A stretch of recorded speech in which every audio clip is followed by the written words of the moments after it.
let me get this straight. Saturday Night Live is okay with headlining a man like Alec Baldwin, who literally called his own daughter a, quote, rude, thoughtless little pig. But SNL is not okay with a comedian like Shane Gillis because Gillis once made a distasteful joke about Chinatown that wasn't even aimed at a specific person. SNL is okay with Will Ferrell saying the N-word on their show, and they were okay in 2014 when Fred Armisen and Cicely Strong mocked Asian accents and insinuated that Asians sleep where they work, but they're not okay with Shane Gillis because he once made fun of Chinatown? Let me tell you why. You get a hard pass when you're affiliated with the left because the left thinks in your heart you hold the correct beliefs, their radical leftist beliefs. And therefore, they don't care if you say something that's racially tinged. But if you're not a radical leftist, then woe is you. Here's the deal. I listened to the Shane Gillis tape. I heard his comment about Chinatown. I didn't think it was funny, and I would not have used a racial slur if I were him.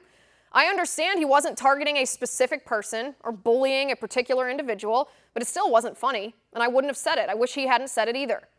But don't kid yourselves if you think SNL firing Gillis was about this one comment.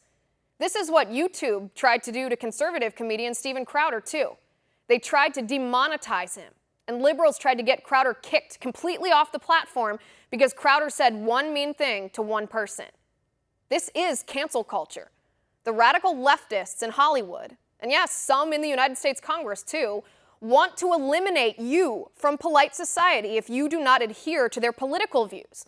And they will use any of your own words against you in that effort to get you canceled, even if leftists themselves have said worse things. But Andrew Yang is right. Our society is way too punitive. Are we supposed to go back and find the one thing everybody did wrong in their lives and crucify them for it? Is there anybody who qualifies for life then? As comedian Bill Burr says, what makes SNL so hoity-toity that they're too good to hire somebody like Shane Gillis, but it would be totally okay for Gillis to just go out and get some other job?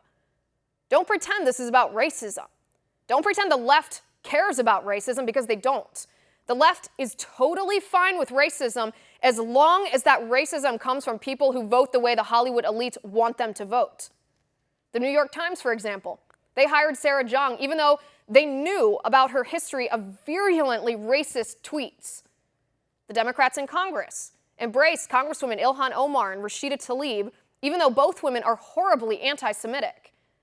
The Congressional Black Caucus literally embraced the anti-Semite Louis Farrakhan, who has called for white people to die. He's called Jews termites. The Democrats and the left are totally fine with racially tinged comments, and outright racism even, if that racism comes from their own party. So you know what this Shane Gillis business is about then. Shane Gillis makes fun of woke people. He gently mocks political correctness.